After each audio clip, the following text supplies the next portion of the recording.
Наместо кафеани, на парцелите кои се во државна сопственост има центар за лица со попреченост.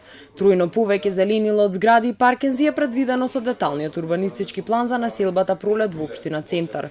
Градоначалникот Саша Богдановиќ го презентираше деталниот урбанистички план кој беше ставен под мораториум за градба и замина на ревизија. По повторно цртање, планерот успел да вгради 250 паркинг места, без да се узурпираат зелените површини, една градинка и само 2 згради, не повисоки од 6 ката. Тие објекти кои што биле наведени дали за паркинг или за објект, би требало дополнително да го уништат зеленилото, ние веќе ги претвараме во зелени површини паркови, кои што тие ги користат, освен постоечките што ги имаат, ќе ги користат зградите, односно граѓаните кои што живеат. Следен детален урбанистички план кој ќе биде презентиран е тој кај Тасино Чешмиче. Богдановиќ најави и јавна анкета и кажа дека во фокус ќе бидат барањата на граѓаните.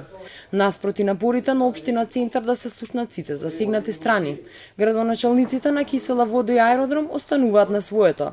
Деновиве во неколку наврати. Филип Темелковски и Златко Марин повторија дека не може да ги прекроат деталните урбанистички планови кои ги наследиле од своите претходници. Градинка која што претходно било згради.